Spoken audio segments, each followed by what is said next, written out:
You're watching News 24 Live. We recently brought you an in-depth report on the sewage problem around marine outfalls along Cape Town's Atlantic seaboard. Another sewage crisis has arisen, this time in the northwest province, where a broken sewage plant has resulted in a river of sewage affecting the surrounding area and community. AfriForum have been very vocal about the situation. We are joined by Provincial Coordinator Marcus Pawson over Skype to tell us a bit more about the situation. Marcus, good morning. Which communities are being affected by this sewage spill?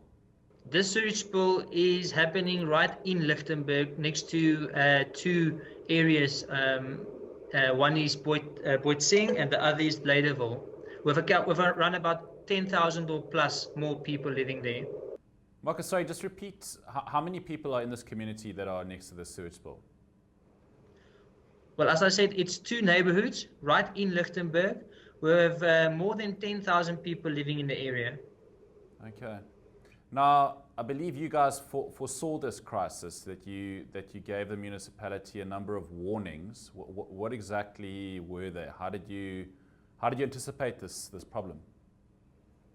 Well, AfriForum functions through our local branches, and since July or June 2014, letters were sent not only to the municipality but also to the Premier, Mr. Supramoyo Mapelo, informing them of the situation of their water waste treatment works, and then also the Department of Water and Sanitation for their information to act on the photos that was also sent to them. Okay. So we've seen some of these aerial shots, I guess, of this sewage spill are probably the most damning. It's like a massive river.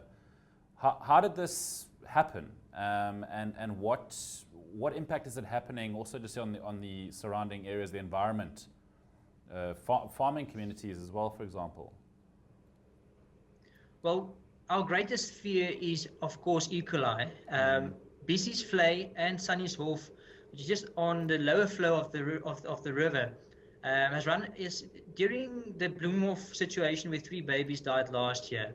2 or 3 weeks after that, Sannieshof and Bessie's Vlei had the same situation where there are 11 children that have died, allegedly because of E. coli, but government officials didn't want to say much because of the sensitivity regarding Bloemhof.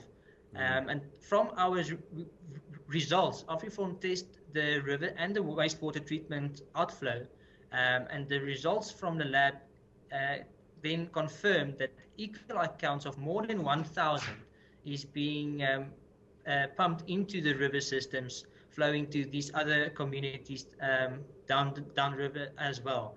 And the fear is that children play in these waters, especially if it's informal settlements, where unfortunately most of these sewage rivers are becoming puddles and creating small rivers, and the children play in them, and there are already deaths since last year because of sewage water.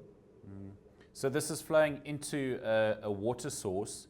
I mean, what else do you know about the potential impact it might be having, like I mentioned earlier, on the water table and perhaps, sort of from an agricultural point of view?